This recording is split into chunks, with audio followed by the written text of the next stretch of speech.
મિત્રો આપણે એક શોર્ટ વિડીયોની અંદર ચર્ચા કરી હતી કે તમે કોઈ વ્યક્તિને પૂરો ચેક આપી દીધો છે અને ચેકમાં તમે સહી કરીને આપી દીધો છે અને તમને એવો ભય છે કે હવે આ ચેકનો દુરુપયોગ થશે અને ધારો કે સામેવાળી વ્યક્તિએ તમારી સામે કોર્ટમાં ફરિયાદ દાખલ કરી દીધી છે 138ની અને ચેકની અંદર ખોટી રકમ ભરી દીધી છે એટલે કે તમારે આપવાના હતા 15,000 ને સામેવાળી વ્યક્તિએ 15 લાખ રૂપિયા નાખીને ચેક ભરી દીધો છે એટલે આવો ભય સતાવતો હોય તો હવે આ બધા પ્રશ્નોના ઉપાય શું?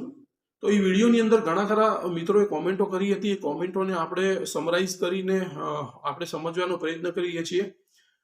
ઘણા મિત્રોની એક પ્રશ્ન એવો હતો કે ચેક અમે આપ્યો છે અને ચેક સામેવાળી વ્યક્તિ જોડે પડ્યો છે અને પરત નથી આપતા. બીજો પ્રશ્ન એક એવો હતો કે ચેક રિટર્ન થઈ ગયો છે, સામેવાળી વ્યક્તિ રિટર્ન કરાવી દીધો છે અને નોટિસ આવી ગઈ છે. ત્રીજો પ્રશ્ન એવો હતો કે સામેવાળી વ્યક્તિએ ચેક રિટર્ન કરાવી દીધો છે અને પછી કોર્ટમાં ફરિયાદ પણ દાખલ કરી દીધી છે. તો હવે આ તમામ પ્રશ્નોના જવાબ શું, આ તમામ પ્રશ્નોના ઉપાય શું, તો આપણે આ વિડીયોના માધ્યમ દ્વારા એક કાયદાની સરળ ભાષામાં સમજવાનો પ્રયત્ન કરીએ છીએ મિત્રો. તો ભવિષ્યમાં તમે શું બચાવ લઈ શકો એના માટેનો એક સમજાવવાનો પ્રયત્ન કરું છું મિત્રો. તો પ્રથમ તો મિત્રો એમ માની લો કે કોઈ પણ પ્રકારની કેસ થાય છે, કોઈ પણ પ્રકારની તમારી સામે નોટિસ આવે છે કે તમારો ચેક સહીવાળો તમે આપી દીધો છે, તો તમારે ડરવાની પહેલા તો જરૂર નથી. કારણ કે ઘણા મિત્રોની એવી કોમેન્ટો જોઈ છે કે ખરેખર જે એક બહુ ગંભીર પ્રકારની કોમેન્ટો હતી. તમારું જીવન મિત્રો અમૂલ્ય છે, પૈસા અમૂલ્ય નથી.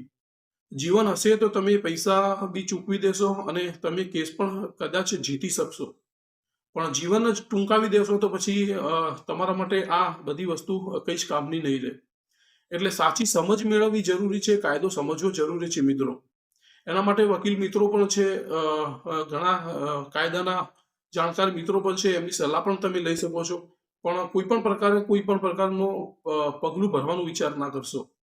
હવે બીજો પ્રશ્ન એ છે મિત્રો કે આપણે સીધા પ્રશ્નો પર આવીએ કે તમે કોઈ વ્યક્તિને ચેક આપી દીધો છે અને સહીવાળો ચેક આપી દીધો છે અને તમને એવો ભય છે કે આ ચેકનો દુરુપયોગ થશે અને આ ચેકની અંદર ખોટી રકમ ભરી અને સામેવાળી વ્યક્તિ રિટર્ન કરાવશે.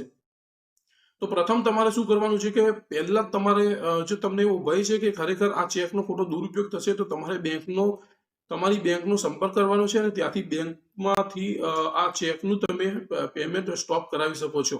એટલે કે તમે અરજી આપીને તે ચેકનું પેમેન્ટ સ્ટોપ કરાવી શકો છો અને અરજી તમારે તમારી જોડે રાખવાની છે, ઓસી કોપી. એટલે ભવિષ્યમાં તમારે બચાવ માટે આ જે ઓસી કોપી છે એનો તમે ઉપયોગ કરી શકશો. પ્રથમ તો આ રહ્યો એક બચાવ આ રહ્યો છે. હવે બીજી વસ્તુ એમ કે તમારી જોડેથી સામેવાળી વ્યક્તિ જોડે ચેક જે ગયો છે અને એની જોડે પડ્યો છે, તમે પરત માંગો છો પણ તે સામેવાળી વ્યક્તિ પરત આપતી નથી, તો તમે સામેવાળી વ્યક્તિને તમે એક નોટિસ પણ આપી શકો છો તમારા વકીલની સલાહ લઈને કે આપણે જે વ્યવહાર હતો એ વ્યવહાર પતી ગયો છે, તમારી જે લેણી રકમ હતી ચૂકવી દીધી છે, તેમ છતાં તમે ચેક તમારી જોડે ગેરકાયદેસર રીતે રાખ્યો છે, એ ચેક મને પરત કરો, નહીં તો તમારી સામે કાયદેસરની કાર્ય કરવામાં આવશે. એવી એક તમે નોટિસ તમારા વકીલ મારફતે આપી શકશો. ત્રીજો ઉપાય એ છે કે મિત્રો તમે પોલીસ સ્ટેશનમાં સામેવાળી વ્યક્તિની વિરુદ્ધમાં અરજી પણ આપી શકો છો. એટલે પોલીસ સ્ટેશનમાં તમે એવી અરજી પણ આપી શકો છો કે અમારે આ રીતનો વ્યવહાર હતો અને આ વ્યવહારના પૈસા સામેવાળી વ્યક્તિને ચૂકવાઈ ગયા છે, તેમ છતાં એની જોડે જે ચેક સિક્યુરિટીના પડ્યા છે એ ચેક મને પરત આપતા નથી. તો એવી એક તમે અરજી આપી શકો છો અને એ અરજી તમારે તમારી જોડે રાખવાની છે, એની ઓસી કોપી. એટલે ભવિષ્યની અંદર તમારી સામે જો કેસ થાય અને તમારે જો જવાબ આપવાનો થાય તો આ બચાવ તમારી જોડે રહેશે, એટલે તમારો બચાવ થોડો મજબૂત થશે.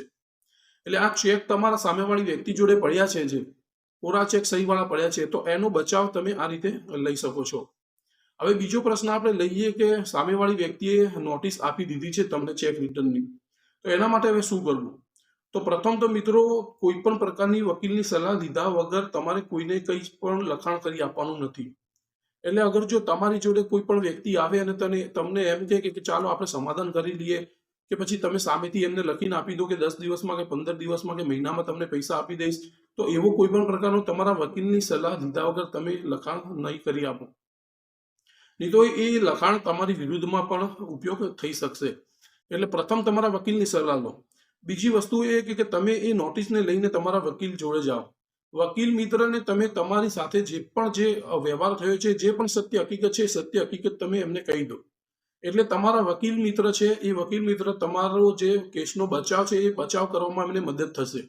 હવે ઘણા ખરા લોકો આ જગ્યાએ એક ભૂલ કરતા હોય છે કે તમારા વકીલ મિત્રને તમે સાચી હકીકત આપતા નથી, એટલે એ વકીલ મિત્ર પણ તમને સાચી દિશામાં સલાહ આપી શકતા નથી અને કેસ સારી રીતે અને બચાવ કરીને લડી નથી શકતા.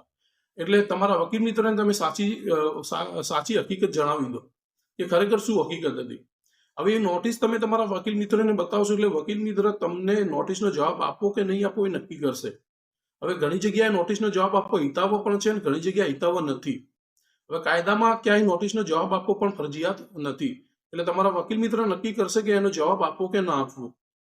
હવે ત્રીજો પ્રશ્ન એ થયો છે કે કોર્ટમાં કેસ દાખલ થઈ ગયો છે.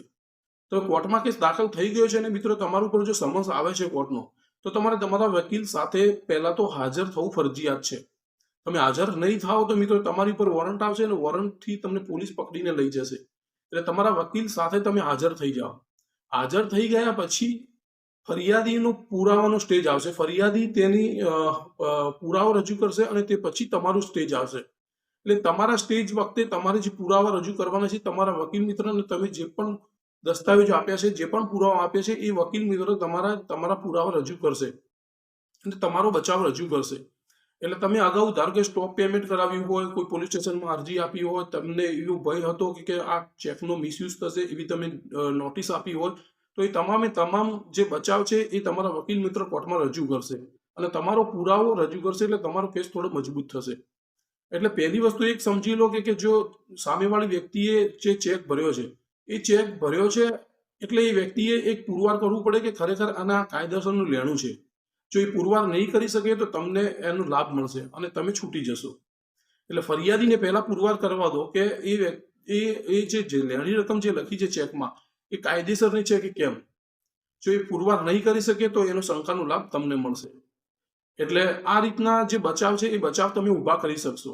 એટલે તમારા વકીલની સલાહ લીધા વગર કોઈ પણ પ્રકારનું પગલું ના ભરશો, કોઈ પણ પ્રકારનું કોઈ પણ લેખિત લખાણ ના કરશો અને તમામ તમારી જે હકીકત છે તમારા વકીલ મિત્રને તમે જણાવો.